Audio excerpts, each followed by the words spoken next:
Hey guys, welcome back. BDC Care here. We're back with Season 6, Episode 54 of our weekly P&Q&C&A&T videos, which is a Q&A that also exists as a podcast that you can get to by clicking all of the links in the description of our video. I guess you only need to click on one, but you can find all the different places that you can get it. Click them all.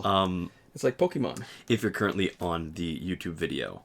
So getting right into the questions, or comment in this case, which is from Phoenix Flambe, but all in one word. And they say, it's not quite patched, but I imagine this feature was removed because of this. And that's in reference to our video for optimizing the free recharges without watching the video.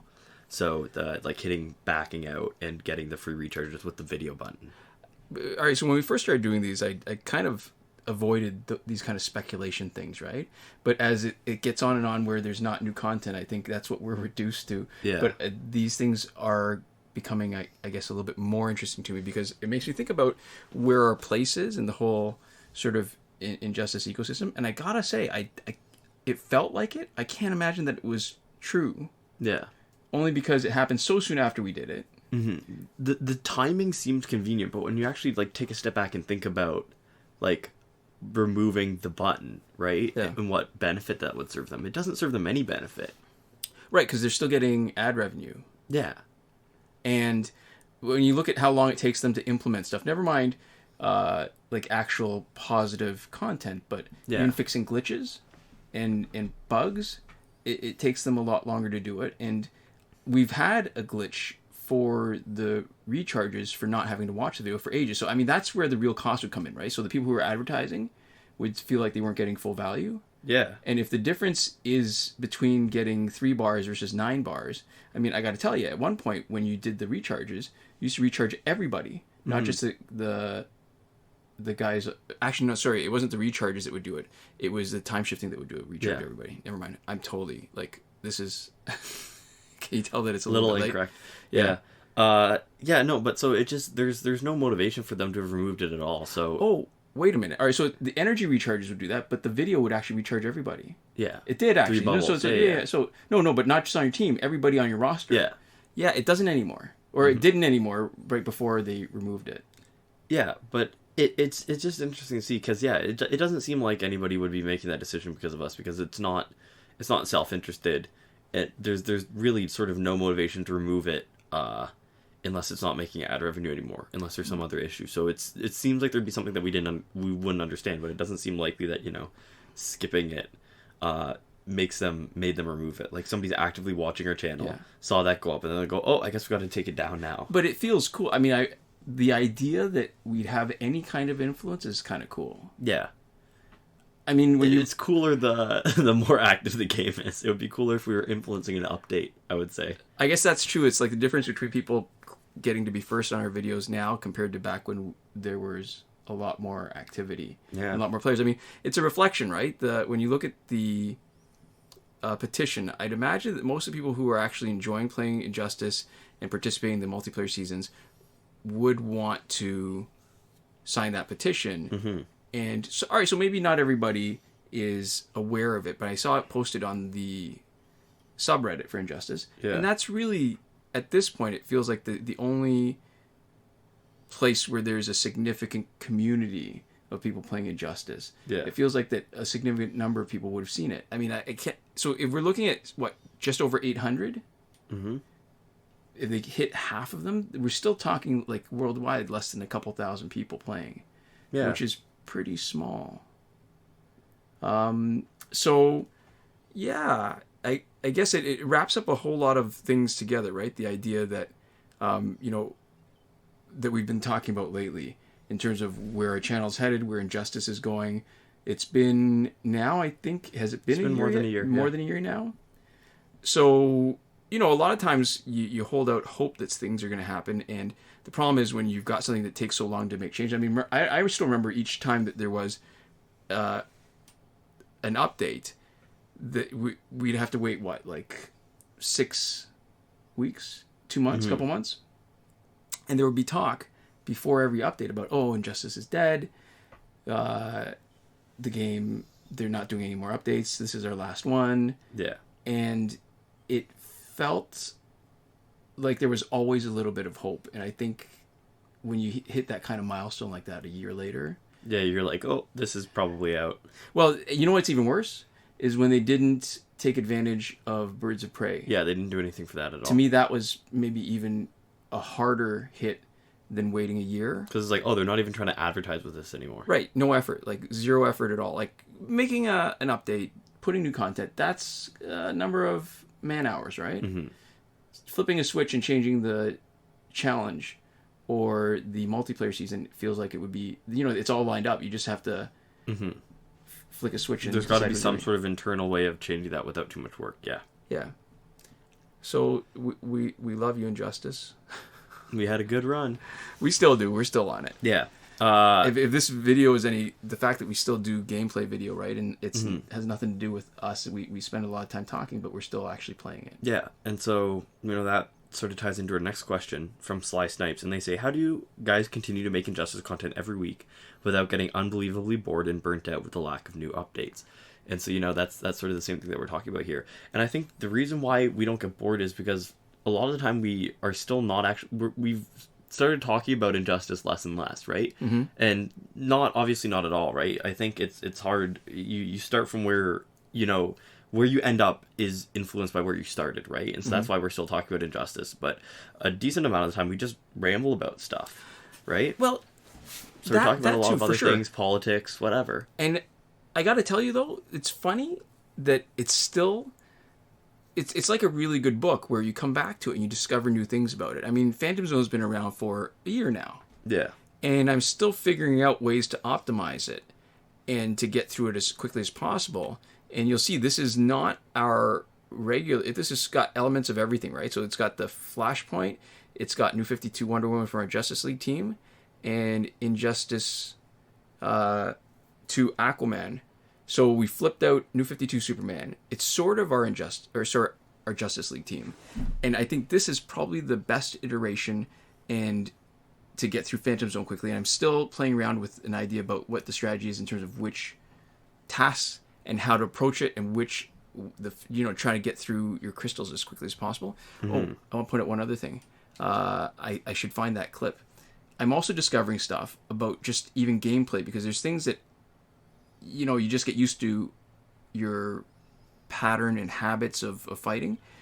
I did not realize this. Injustice 2 Aquaman is fast enough on his tap combo to interrupt the opponent between their tap combo and their combo ender. Mm. I just never would have tried. I would have just held the block through the whole thing. So what made you try? I don't know.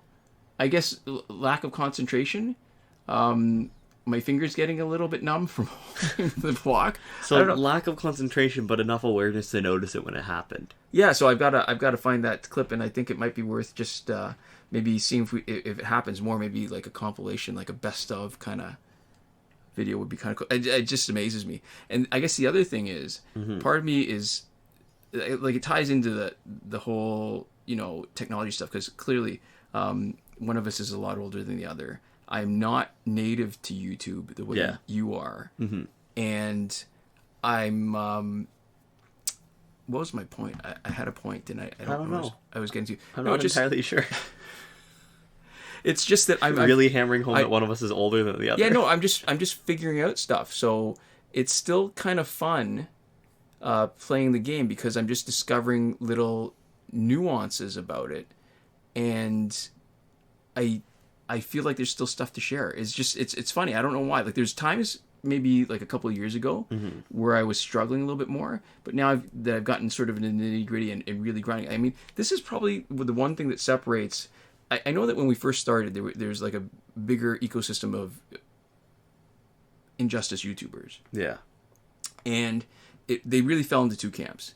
There were people who would do a lot of gameplay and then people who would do cheats. Yeah. And I'll lump together hacks and glitches and whatever into cheats. Yeah. And I don't know if anybody else tried to straddle both the same way. And I feel like now that I've gotten past that sort of, there's a time, like I said, that rut. Yeah. I'm actually enjoying it in some ways a little bit more because I feel a lot less pressure.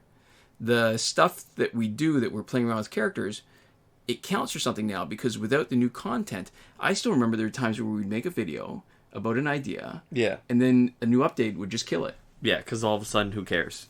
Right. There's new stuff, new people to respond to, new gear, new everything, and the situation, like the meta would just totally shift. Right. And there's not that same thing, but now with playing it more at a sort of, I mean, we're still getting new characters, we're still improving our medals, and that's probably at going a to be more like lethargic pace. Yeah, like a slower pace, but I'm still finding new things about it that I didn't realize. Yeah. So I think that's probably it. It's, you know what, to me it's like when people drink booze. And to me, all booze kind of tastes bad. Yeah. Like the taste of alcohol, there's something about it. Okay, but I'm interested to see where you're going with this. No, but when you get more discriminating with something, the closer you are to it. And so you recognize like the subtleties better. Okay. And those subtleties matter. So there's people who, are like whiskey connoisseurs. So you're an injusticeaholic. I think so. I mean, as far as games go, I mean, I'm probably spending less time now because I don't need to grind as much, but I'm enjoying, it's more mindful grinding now, where I'm paying attention and noticing more things, because it's not, the patterns aren't changing so much. Mm-hmm. Right? So we're seeing a lot of the same teams, and I'm seeing how I can replay the same situations more often. Yeah. And maybe try different things. You get more data. Right. Okay. More than just the numbers. Yeah. All right, there we go. Our next question, we ended this off last week, but I think we're going to talk about it a little more. I would like to. So this is from Apocalypse, and it was based off of, from 2 weeks ago, our talk about like Dollar Tree and how weird it was that you could get $1 stuff. And Apocalypse says, I'm taking business classes, and 2 of my professors gave some fun facts. Not exactly on topic to Dollar Tree, though. Fun fact number 1, the NFL make hundreds of thousands of shirts for both teams of the Super Bowl and ships the losing team's shirts to third world countries to not be seen or retrieved. And 2, the generic brand sodas sold in stores are the surplus production of the name brand sodas. I enjoy the Q&A and the comments on current events. So, I read that out last time, but we didn't have time to mention anything about it. So that first point is interesting, because I actually learned that about Major League Baseball. And they do that for each sort of, not round, but whenever they have some significant win, like the National League champions or American League champions, they have special hats, they have special t-shirts, and they've been doing this for forever, where I guess, and that tells you a little bit about the cost of capitalism, how it takes advantage of the workers, right? The value that's added by the workers, because there's clearly enough profit in it that they can trash half of their output and still make money, because they charge so much. That it's actually more profitable to trash half their output. That it's more profitable to hedge your bets and make both things. Well, all right. So here's the thing, right? Because it's related. It is more profitable, because even if you had those shirts, if you tried to sell those other shirts, what you're doing is you're going to devalue your brand, right? Like it's less valuable because it's not true, and you don't want to have it around. So you could sell it as sort of oddities, and I'm sure people would buy it. You'd make more money than shipping it somewhere else and donating it. It's like for when supply and demand, when like farmers will literally like leave food to rot, right? And that's not even supply and demand. That's when the government's subsidies have twisted the actual natural supply and demand. Because if it was supply and demand, what would happen? Price would come down. Yeah. And there would just be more food. Mm-hmm. But yeah, so it's interesting how there are systems like that which are totally unintuitive, because they are not actually helpful to the individual at all. I guess in this case, with the shirts, at least somebody's getting them, right? Yes. If you're sending them to a third world country, there's, not necessarily the same group that's being exploited to make them in the first place, but, somebody adjacent to it, right? So, another group of people who are in need, right? So I've heard about, there's a company, I'm thinking it was Abercrombie and Fitch. Oh, with the homeless? Where they would rather destroy their clothes than to give away, than to have the homeless people appear with wearing their clothes. Yeah, and then there was the campaign Fitch the Homeless, where people wanted to give it Abercrombie and Fitch clothes to homeless people, but people recommended, obviously, because if you're buying Abercrombie and Fitch clothes to give to homeless people, then you're not actually doing anything, you're just supporting them, where they were like, you go thrift it. Oh, it's like when they took was it the Keurig machines? There was some sort of political protest against the makers, and they would buy the machine so they could toss it at their windows. Who was it? It was one football player who kneeled during the anthem. Colin Kaepernick. Colin Kaepernick, yeah. Was their spokesperson for like an ad, and a bunch is that of people, how it was? Okay, yeah. A bunch of people I busted. that. I think that was the Keurig one. That was one of them. No, that was Nike. Sorry. Yeah, Nike. And a bunch of people burned their Nikes. There's a bunch of those. There's a really great video by H Bomber Guy on that. Okay. Called Woke Brands, talking about how that's actually like a new trend in marketing now, because what ends up happening is, this is going to be a summary of a better video, but what ends up happening is those topics will become trending. The people who get mad are generally people that a lot of people just sort of sit there and laugh at. It's not at all bad for the brand, right? And it's a huge amount of free marketing. So do you remember the Gillette ad, "The Best a Man Can Be," when that came out? Yeah. Yeah, that made a bunch of people, get rid of their Gillette stuff. But it's actually great marketing. The value of their stock always increases after something like that. Right, because it's controversy, but people are talking about them a lot. Right. And some people are supporting them because they want to, and then there's that sort of like alt-right, like awful, or not even always alt-right, but just sometimes just sort of dumb right. Right. Population who's like, well, I'm going to burn all my Nikes now because, the person you let talk for you kneeled during the national anthem, and then nothing happens, right? Like burning shoes that you already have, like you have to go out and buy new shoes. The worst thing that happens is to another Nike company gets so that another company gets money for those shoes, right? But a ton of people talk about Nike. It's a huge amount of free advertising, right? I mean, it'd be different if you waited until they wore out before you bought the new shoes. Yeah, but a lot of them were burning them. Yikes. There was like videos of like dudes like burning a bunch of shoes. Again, watch the H Bomber Guy video. I think that provides the best sort of description of that stuff. But it's like it's a new thing that people are trying to do in their marketing, is like spark political controversy in the right direction. I guess the best measure, right, of what's happening is the fact that companies that are only really interested in profit. I mean, listen, I get it. They're supporting a cause, but ultimately, if that cause was costing them money, they wouldn't do it. Yeah. So what that tells you is that ultimately, the people who hate it, the vocal group, is a relative minority compared to those who actually support it. Oh no, it's a good thing. I mean, that's sort of the takeaway at the end of H Bomber Guy's video too, where it's like, hey, at least this is something that's worth for people to do. It's not like brands are your friends. It's not like you should be more loyal to them because they're doing this thing.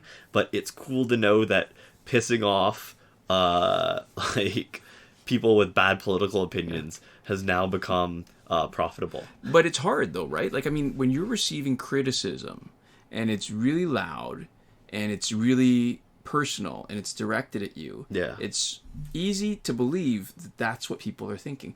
Oh, all right. So this is a great line. So, all right. So Taylor Swift, she recently had a documentary on Netflix, and so she's clearly very famous. Gwyneth Paltrow also there's like a Goop documentary now. Oh God, yeah. All right, so but I love this. There's that moment they actually included the moment when Kanye West came on and interrupted her acceptance speech. Pronounce that name again for Kanye? me.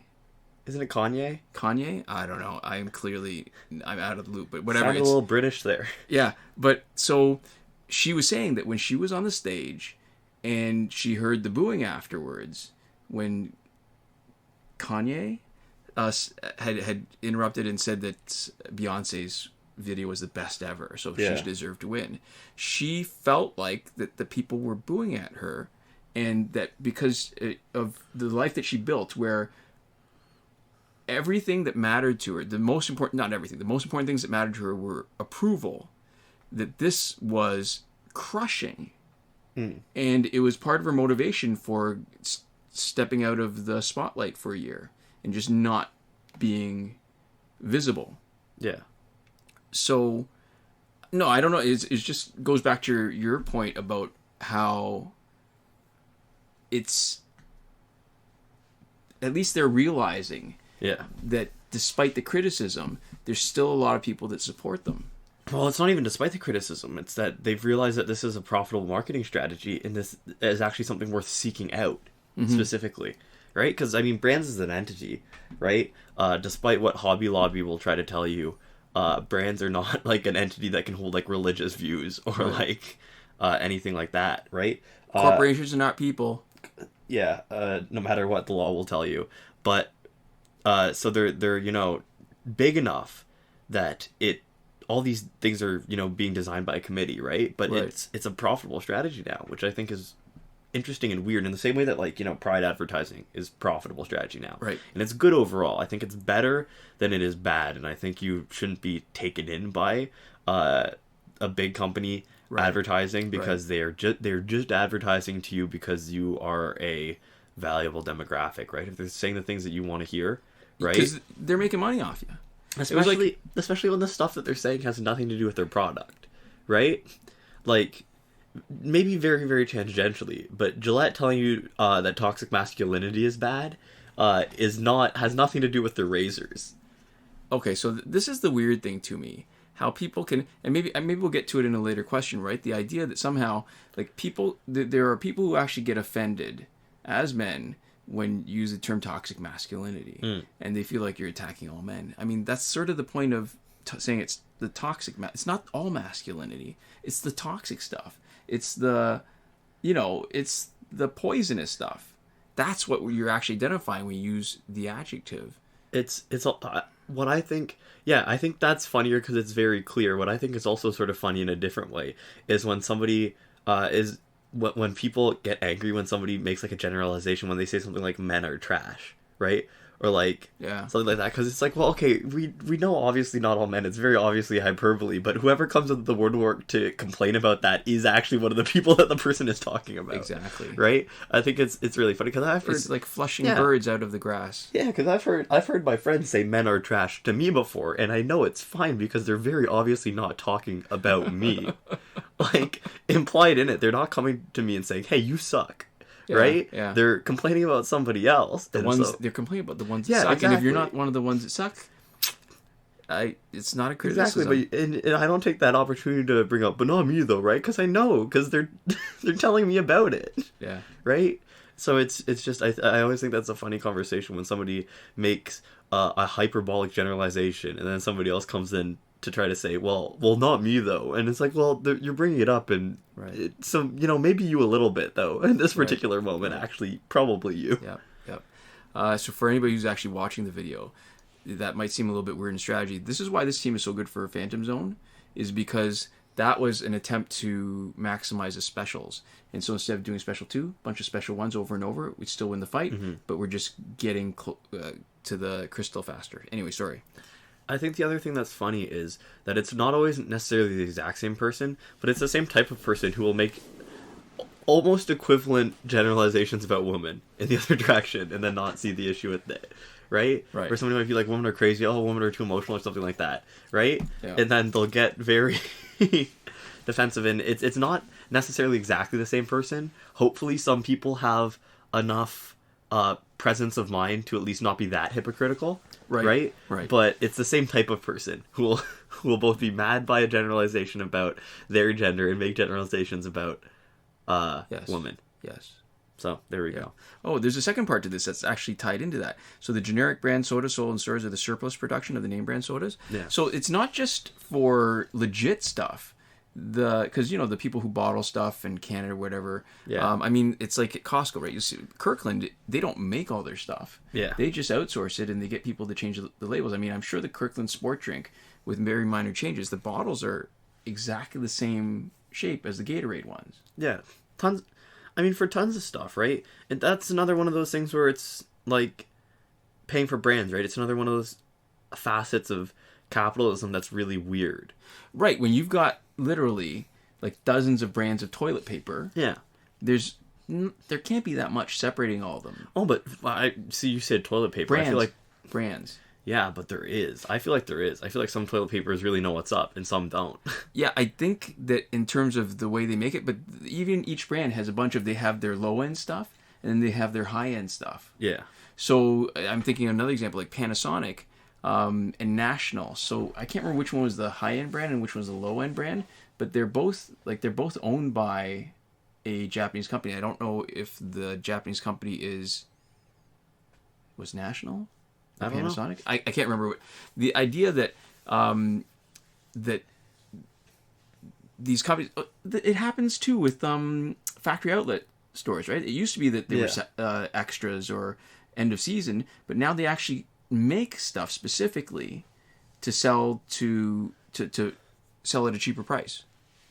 So what's the extension of this about the brand stuff is it's not just legit stuff, but you've got knockoffs that come from the same factory where what they call it something like the third or fourth shift or whatever, where when the factory's normally supposed to be not producing more stuff, they just ramp it up so that, places like, or companies like Apple outsource their production to China. Yeah. And if the people in China are unscrupulous, what they'll do is, so now they've got all the specs, they've got all the materials, they'll just make more of it and sell that out the back door and ship what has been ordered by Apple to Apple. And so there's a possibility, but there's also I think Apple has pretty strong controls on that, don't they? I don't think I've heard about fake Apple phones ever. I've heard about fake Apple chargers. Yeah? Like the phones... Chargers make sense. I think their phones they have pretty tight. The phones, I guess, because they're so expensive and because the performance is easier to notice something wrong with it, right? Like something... there's how there's stuff you get on eBay you order directly from stores in China that are relatively simple, like especially if it's just like something plain plastic, but even like really basic electronics or electronics that you can't see that's inside like a like a charger, it's got a bunch of stuff inside, you can't see it and you won't know that it's really bad until it starts a fire and it burns your house down, right? And some of it is okay and some of it is just crap and you really can't tell the difference. So it's I don't know what the point I was trying to make was, but it's sort of like the taking it to the limit where the first part is you're taking advantage of, well, you're not even really taking advantage of it, the idea, the value that people put into brands, where the brand name really does matter. Yeah, and I think there are some cases where that sort of makes sense, right? When a brand is consistent, especially when they have really good customer service or support, when it's the kind of thing that would necessitate that, right? When you've got a company that's good too. I forget there's one pet food brand or one online pet retailer that is like famous for having really, really good customer service, where like people tell stories online where they'll say, hey, my dog died, I have all this extra food, and they'll say donate it to a pet shelter, and then like they'll send like a month later they'll send like flowers for the dog or something, or like have a portrait like commissioned of the dog or something like that. And there's like brands like that, and for stuff like that I understand, right? When they have good reason to build specific loyalty based off of like human interactions within the company or values they have, like Costco, right? Treating their workers really well. I can understand having a certain loyalty to Costco and that the multiple of their CEO's salary is a smaller, I don't even know what it is, but a smaller multiple than for other corporations, right? Even though it's still big. Yeah, there's things that companies can do that I think generally actually do make them worth supporting, right? I think as much as a lot of companies are bad, and even ones that are generally good probably still have their issues, right? Relatively good? Yeah. Like, not generally good, but, I mean, you know what I mean? Like, it's not that they're necessarily good, but compared to what else we see, it's like, you were talking about the Overton window, like, I can't remember, months ago. Yeah, a long time ago. It's the idea that somehow, that the progressive conservatives are conservative in Canada, and that the Democrats in the States are liberal. But when you look at a lot of the policies and what they're pushing for, it's only recently that with, and it hasn't happened yet, but if, say, Bernie Sanders gets elected, or even if he wins the nomination, that there's at least a little bit of the will to implement the kind of, they're not really socialist, right? But there's social kind of programs that can help make a capitalist society successful, where you don't exploit your workers and you don't create this... Or you exploit them less, at the very least. You don't... Baby steps. Exactly. So it's because of the perspective, right? So that it feels like the progressive conservatives in Canada are conservative, and they are. Yeah. But the Democrats in the States aren't really that liberal. Yeah, it's... They're really not that left. It's just relative. It all depends on who you talk to. So that's right. Yeah, I think, and I know people who have like a sort of, and I think it's reasonable to have, to some extent, a really extreme view.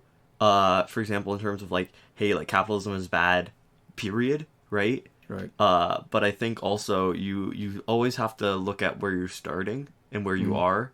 And, if you see a company that has better business practices, I think it's always good to support it. And even if you feel like no matter who you're putting your money behind, you are supporting a busted system, that doesn't mean you can't do the best you can with what you got. Right. Obviously acknowledging that even being able to sort of like support fair trade stuff or only purchase from businesses that you think are ethical, or right? Good pensions. Yeah. This is top of my mind now. And like all of that is obviously still like very privileged, right? Yes.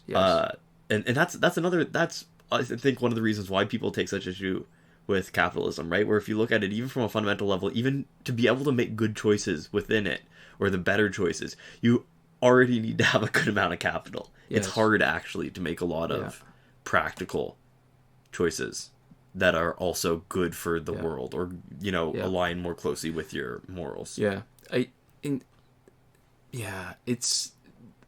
I think we would solve a lot of things, and maybe it's just because I've been seeing some Twitter conversations like this where it's really crystallized the idea that it's, what do they call it? They call it the is it the conservative trolley problem, where oh yeah, I've seen that we can't let people have free tuition because we had to pay for our tuition and I suffered and I paid mine off. Yeah, it's the a trolley has already run over 5 people. There is a track in front of you, one with 0 people and one with 5 people. Is it unfair to the 5 people who already got run over to switch the trolley so that it doesn't hit the next 5 people? Yeah. So I'm going to tie it into something maybe a little bit personal too. I mean, the idea that somehow that up until now didn't have a pension. My work introduced a pension last year. Yeah. And the group that has the best pension in Canada, that's thought to have the best pension in Canada, are the teachers. Mm-hmm. And I only know our province, the Ontario teachers. And it always boggled my mind that people would complain, well, nobody else gets a pension like as good as that. Why do the teachers deserve it? Every time negotiations for teacher salaries came up, because that was a bone of contention, that they had a really good pension that should make up for the fact that they're not going to have their salary bumped up so much this year, or that their class sizes are going to increase. Yeah. I thought that was ridiculous. The idea should be their pensions are really good. Everybody should have access to a pension like that. Yeah. We don't need to slow down other people, right? We should be bringing other people up, not trying to hold back people from making, a more reasonable wage. Right.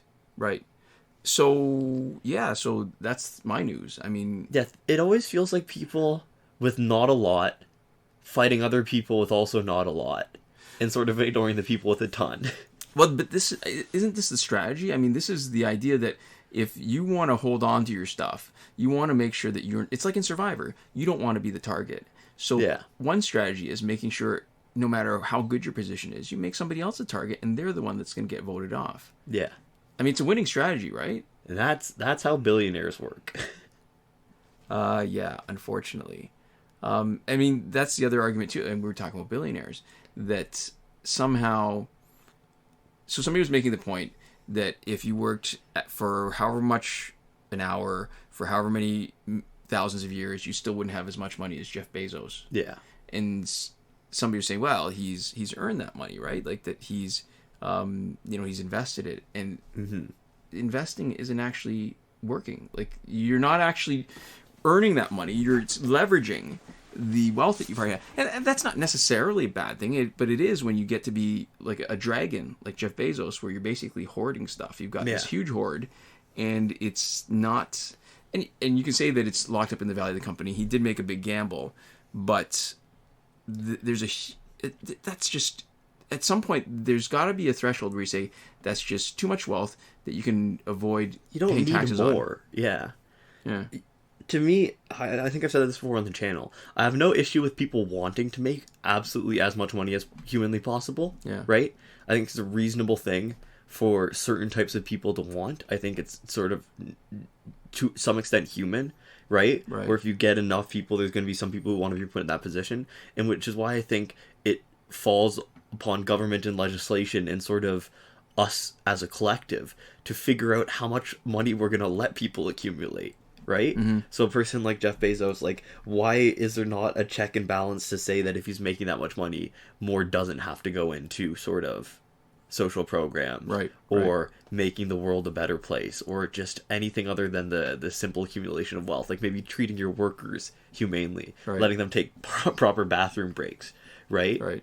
And it's so unfathomable to me that you can have sort of that really poor treatment of your workers at the same time as you're accumulating that ridiculous amount of wealth, and that we collectively are allowing that, and then making these grand gestures to say that you're going to donate to a cause, like some piddly amount, and then not following through. I remember when the Notre Dame Cathedral had the fire, and there's all these corporations and businessmen or whatever promising to help pay for the repair and rebuild. And I read something recently where basically none of them have followed through with it. Okay. So they get all the publicity by saying, "Oh yeah, we're gonna help you out," and then by the time people forget about it, there's no motivation because now they don't get the credit for it. Yeah, the actual benefit of paying is almost non-existent, and the benefit of saying you've paid confers almost all the actual advantages. Sort of like the way that the benefit of announcing an investigation of Joe Biden in the Ukraine is more valuable than an actual investigation. Oof. But that was the whole point, right? That they didn't care whether the accusation was they didn't care whether there actually was an investigation. The important part was that the Ukraine was announcing that they were going to investigate the Bidens. Yeah. How did that come from? Because it was the soda, right? It was the soda. Because it's true. We started talking about capitalism, and then we just gone mad. That's true. Everyone got angry. Yeah. Okay. Fight. Okay.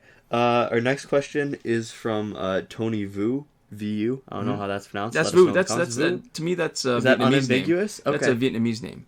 Okay, let us know. What's the other way of pronouncing it? What would it be? I don't know. I just never think I'm pronouncing anything right unless I'm already familiar with the pronunciation specifically. Okay, so let us know, Tony. I'm saying that's a Vietnamese name. That's That's your cold shot? That's my cold shot. Okay.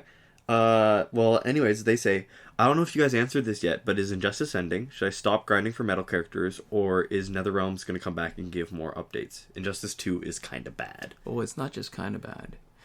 Is it just me? I feel I'm enjoying Injustice. I feel like in the last year, I've enjoyed playing Injustice more, and I don't feel like I'm being taken advantage of. And that might just be because I played so long, I've got a lot of the resources that I need, and every time I play, it's because I choose to play, not because I feel like I have to get something. Do you think that now, basically, it's taking the pressure off of you actually earning stuff, and it just lets you play in the sandbox of it, and you like it better for that? Oh, yeah. 100%. I mean, even the fact, it bugs me a little bit that the Phantom Zone comes back so often, but not enough. And I'm getting a chance to do the Valorium Alloy. I've got Batman Ninja Catwoman at Elite 3 only, but her passive is maxed out. Her specials are maxed out. She's kind of fun to play with. And even like doing this kind of grinding, like playing the Phantom Zone, because it's more mindful playing where I have a goal in mind. I'm thinking, I want to optimize this. I want to figure out how I can get through the Phantom Zone faster. Mm-hmm. I'm enjoying a lot more. And there isn't that pressure to keep up and say, okay, so here's the new content. Let's get it as fast as we can. Let's demonstrate it. And maybe that's just a function of us having a channel on it, but I feel like it's part of the game itself that it's changed because there's not the same pressure. And if I thought that the medals were more attainable or closer, I would probably enjoy this less. Yeah, you know what? Let's throw that out, actually, to anybody who's listened for 39 minutes worth. We'd love to hear from you. Let us know how you're feeling about it now, right? Because obviously you're still playing. Or maybe you're not. If you're just listening to us and you stop playing, let us know that too, right? Yeah, I would love to hear from everybody who's made it to this point. I bet and how they're feeling about it in the last year. That would be an interesting conversation. Also, probably not that many people. I'd be interested in seeing how many people are actually 38 minutes in. Yeah, so there we go. And then, there's the other related question or comment from Irish Shakespeare. And they say, we're only a few days away from the 1-year anniversary of not having an update of Injustice mobile app. What could they do? This is from a little while ago, so now we're, past the update. Yeah, so what could they do? Is there anything, do you think? I mean, the it's one of those hypotheticals where, so if this were the case, the problem is I think there's enough evidence now, even more than the year, like I was saying earlier, more than the year is that they're choosing not to use this as a promotion tool. Yeah. For whatever else is happening is probably the most damning sign that this game is dead. So if they were going to support it, what could they do? They could come out with a new mode. They could come out with, like, they could do almost anything. I mean, remember when the game first came out? All offline. Yeah, to me, the indication that they're not going to do anything is the fact that they did Injustice 2 as a separate piece of content, right? Because the stuff that they could do, there's a lot of different things they can do. Probably at the most extreme, doing something like the new Overwatch is doing, right? Where they have some way of porting over content, right? With the way new Overwatch is working is that they're literally letting all the new maps and all the new characters come to the older game still, right? And have multiplayer so that people who own either Overwatch 1 or Overwatch 2 can still play together in multiplayer, and then just having different modes that are only in Overwatch 2. Right. So they're just extra sort of base multiplayer, which is what most people are doing in Overwatch for most of the time anyways. But they're trying to add like a single player mode to it. And they could have done something like that, right? Where maybe you can port over some content, right? Even if they did a new app, right, to advertise for some new stuff. But because they haven't done any of that, they've done Injustice 2. This is sort of its own separate ecosystem, right? And now they're not updating this ecosystem anymore. It does seem like nothing's going to be happening with this. I think what would be an easy kind of thing, like, and would give it life. And I say this from the perspective of somebody who used to play Boggle online in different venues. Yeah. If they added some way to chat with other players and set up teams. And I know they've done a version of that in Injustice 2, right? Where they have the teams and stuff.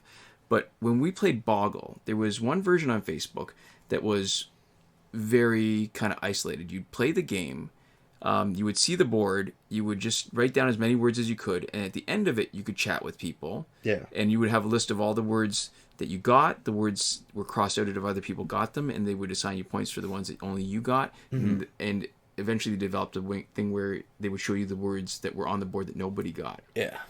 And that was one way. So that added an element to it where you could chat with people, but it wasn't as robust, because what would happen is the only way you could keep on chatting is if you didn't go play another game. Yeah. So there's another version on Facebook where not only would you see it in real time where other people were getting words, all your words would count.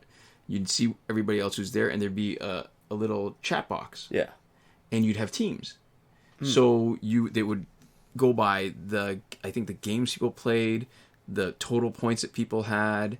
Then there was like the average score, that kind of stuff. So that what that did was I think there was one person who wasn't that great. The score on each board average was pretty low. Yeah. But she played a huge amount. So she was really valuable to have on your team because she could almost single-handedly pull your team up just on like 2 or 3 categories that had to do with like volume play. Yeah. And it was a lot more fun because then there's the element of not just playing each board. There's the element of like long-term. Right. So each season. Mm-hmm.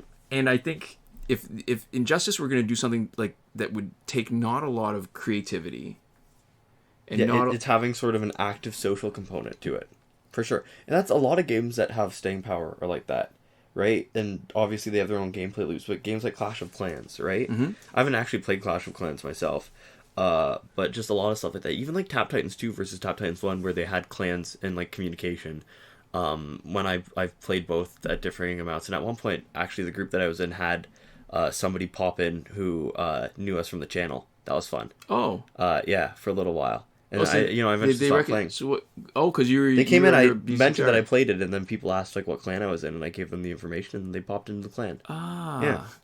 Yeah. Okay, I got a story about that too then, like related. Does anybody know what... I should explain, not everybody knows what Boggle is. Boggle is that game where you have a grid. The standard one is 4x4 of letters, and you're supposed to make words from those letters where they're connected. You can't use the same letter that's in one box. Like there might be duplicate letters in the grid, but you can't use the same one twice in the same word, and they'd have to be connected whether it's adjacent or diagonally. Mm-hmm. And so there's a lot of crossover between Boggle and Scrabble players. I was Yeah. never much of a Scrabble player, totally into Boggle, because to me Boggle is just more instinctive. Active? Yeah. And it takes a lot less. When you're playing, it takes a lot less work. When you prepare, it's you can study and put in a lot of time and actually get really good at it. It's speed based too. It's like it's a more action packed experience than Scrabble. Right, and you just, if you really want to be good, if you have to think about whether a word is real or not to not get penalized for it, then you've already lost. That it's because it's so instinctive. At the moment where you're playing, it's sort of the culmination of all the practice, and playing is really fun. Yeah. Even if trying to get better isn't necessarily fun. Whereas Scrabble, I think, in the games, it's relatively intense and it's drawn out, and it's I don't enjoy it as much because you can, while you're playing, you can see the mistakes and you can sort of ruminate over things that you might have missed. There's so many like permutations and combinations, but it's slow, and it's not like chess, right, where the rules are a lot more like restricted. Mm-hmm. There's a lot of possibility space. Mm-hmm. And I feel that as somebody who likes optimizing stuff a lot. Yeah. When I look at a game of Scrabble, I always feel like I'm not quite good enough to get it in a meaningful way, and that's the same way that I feel about like poker, where I always feel like I'm working from a deficit. And poker's different. Okay. Games are not fun when you don't feel like you have a chance to win. Even if you lose a lot, but you feel like you're competitive. Yeah. That's what makes it fun. But even if I'm beating somebody in Scrabble, like I just feel like there's so much to process, and my natural inclination is to want to try to process it all, even when that's nowhere near possible, and it just feels like work to me. Right. Almost. Okay. I'm gonna bring it back to the anecdote though about Boggle. Yeah. Okay. So there's a crossover. So one friend of mine, we used to be on the same Boggle team actually at one point in Facebook before the guy who was running that game stopped it. Who also participates in Scrabble, but I don't think he really plays, but he's involved in the community, right? And he was out west at a Scrabble tournament and bumped into somebody who recognized his name through Boggle. And that guy recognized my name through Boggle too. Even I wasn't there; they were just having conversation with people that played, and it's hilarious to me that there's enough of a cachet from the Boggle play that somebody recognized your name at a tournament randomly for something online, so it's like a worldwide community, and somebody out wherever, and it's not even the same community, you know what I mean? Like, I mean, it is words, right? But it's a different game, but that there's that much crossover. It was just funny to me. It was like almost a little bit nutty. Yeah, that's interesting. Yeah, so there you go. We talked for this has been a weird one. We're late at night. I feel like we're getting into some rambling in a way that we normally don't, where we just really sort of free associate. Yeah. Yeah, we still got a question too. Yeah, or more a comment. This is a comment from GTA 5, and they say, "I got banned for no reason. Now I can't get my season rewards. Why game?" And then they had a comment later as a follow up, not a reply, like a separate comment somewhere else. Yeah. Can you help me? I got suspended for no reason, but I think it happened because I went to my hacked account, then I went back to my legit one, and I had over 1 billion credits. Now I can't get my season rewards." So it's funny and sad in a couple ways, right? Like, clearly, it illustrates the issue I've always had with troubleshooting for people. Yeah, where, the first comment for I got banned for no reason, to the second comment where I got banned for no reason, but here's the exact reason why I got banned. This is why it's so challenging, right? Right. Because when people say something, like, very often you don't get that second part. Yeah, the precision of what the words meant is obviously, there's a good reason why you got banned. Although it's a little unfortunate, right? If you obviously have a hacked account and a real account, and you know... Well, there's a technical aspect to it too, right? The most common reason for this kind of thing is, if you really think it's related to transferring or switching over from one account to another, there was that concept of account bleeding that we got into that didn't seem to really get any traction as in the community. Yeah, but I mean, to me, it's still very real. Where if you've got two related accounts, like especially if you had one account that was a copy of another, but it can happen even without, is that you can have bleeding from one account where something in one account ends up being in the other account, and flipping over in a way that it shouldn't. And so that if, let's say you've got a character that shouldn't be there, you play with it, then it can screw up that character in the other account, or it can just screw up the one that you're playing with that ends up having stuff. And that's why I called it bleeding, right? Or we called it bleeding because it's basically like leaking out of one and into the other.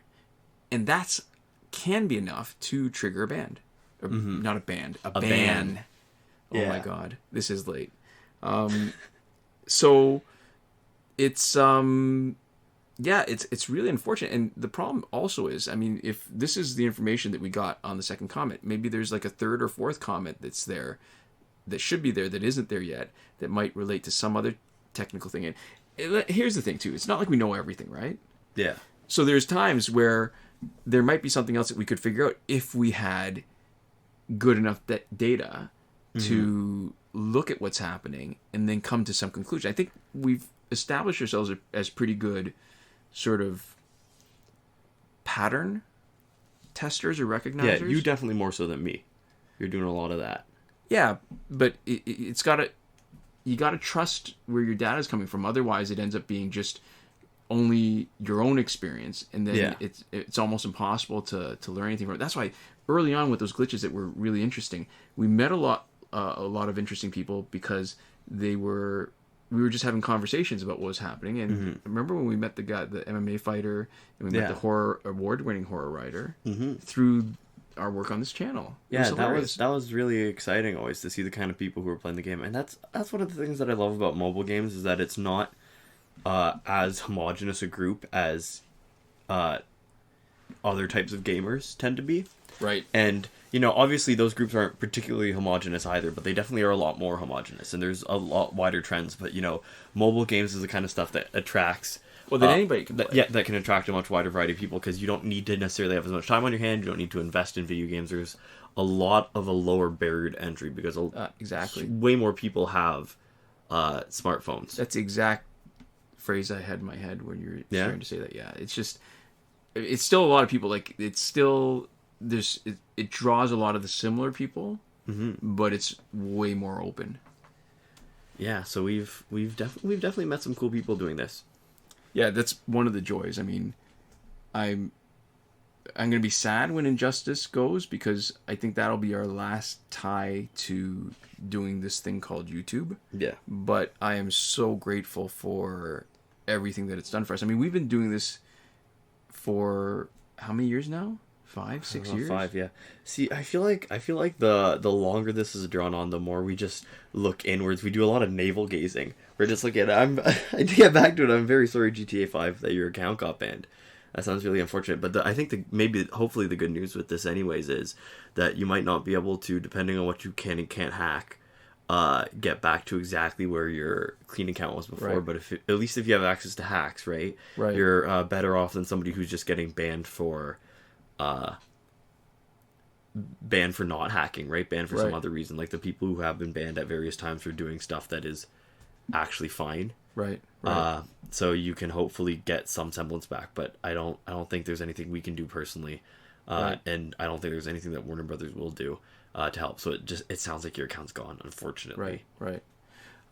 So that was our last question. We still got a couple minutes of gameplay to get to our last crystal, because I think people will want to see that. So can I take this opportunity to just make a comment about and make a connection between things? Okay. So right now, U.S. politics. All right, so we're in Canada, but it's almost impossible to avoid hearing about U.S. politics and the recent impeachment acquittal. And what's funny to me is they keep on saying it was a partisan impeachment. To me, it's a partisan acquittal. And so the thing where Republicans say that they don't think he did anything wrong, or that they think he's learned from it and he's not going to do it again. I mean, it's just so obviously a lie. And what strikes me about that is it's very much like, all right, so in the GTA, the Greater Toronto Area, there's a mall called Pacific Mall that has long had a reputation when physical media was a thing, that people would buy fake DVDs there, like pirated DVDs of movies, because they would be like $5 a pop, and way cheaper than the, you know, at the time, like when DVDs first came out, they'd be like $25-$30 each, and they'd slowly come down over time. Yeah, and you could sometimes get stuff like sets of like a bunch of movies that were not on DVD yet all together, with like usually like half of them were like misspelled, like titles, like printed, like screen printed on like basic DVDs. So at one point, the police came up with this information guide explaining to people, so this is how you can tell a pirated DVD from a real one. Yeah. So the printing on it would not look so good. It would be blurred. You know, and they would say this is how you'd recognize a DVD. And part of me thinks that was just they're so missing the point. I think the same way the Democrats are missing the point, where they're legitimately thinking, because people are probably telling them, "Oh, I didn't know it was fake." Like, to me, that's the answer to, "Oh, I didn't know it was fake," and you've bought it. And you're trying to explain to them, "Oh, so this is how you can tell it's fake," when really that's just their way of not even quite plausible deniability, but clearly plausible enough that it's convinced the police that they need to do this public service thing to explain to people, well, this is fake, so you're not actually supporting the studio. Yeah. And they know that. That's the point. Yeah, that was the point. They know it, and they're just trying to avoid the consequences, and it feels very much the same. It's just plausible deniability. Yeah, and it's just, I mean, these Republican politicians, they're not dumb people. They clearly had enough smarts to get where they are. Even if they had a bunch of money to start with, it still takes a decent amount of work and intelligence to get where they are. Yeah, although the intelligence is sometimes a little questionable. I'm not entirely sold on that always. I think the intelligence is there, but the morals aren't. Always. Like, they're willing to exploit and take advantage of an opportunity they see in front of them. Mm-hmm. I would speak to competency at doing things without necessarily saying intelligence more generally. Yeah. So it'd be sad to me if, you know, I get that you could be frustrated with the Democrats. I get that you'd want to win, but it would sadden me so much that people are just able to get away with really bad behavior. Yeah. And rewarded for it even. Ooh, there's a medal card. Yep. Batman Who Laughs. Awesome. And that's it. Okay, so to finish up, we've got some people to thank. There's a shout out this week for Eliza. I forgot to update this part, Caton. There's no joke this week. I forgot to update it and only realized like a second ago. And this shout out has been brought to you by various media recommendations. I've been recommended some movies, some TV. That's fun. Also, a huge thank you to everybody who's supporting us on Patreon. That's Console Peasant and Edwoon at the highest last word tier, Mohammed Albshaiti at the Your Message Here tier, Shawn Farrell, Daniel Simonson, Aaron Maule, and Michael DeVries on the credited level, and Chris Wolff and Scarlet Enby at the gratitude level. And I do want to point out that next week I think we're going to need to do something a little bit different. We're going to be separated by about 8 time zones. I mean, technically 16. If you're looking at it in terms of like days, but you know, you can only go at most 12 hours away. You're doing math that I don't understand. That's okay. Yeah, it's basically breakthrough time zone math. Mm-hmm. And so hopefully we'll still have some other content next week, but it may not be this, only because managing this much of a conversation at such a distance is going to be difficult. Yeah, we'll see what it looks like on it. It's almost midnight. I can't use my brain right now. But thanks so much for everybody who's supported us, and thanks so much for watching. We'll see you next time. Komoda.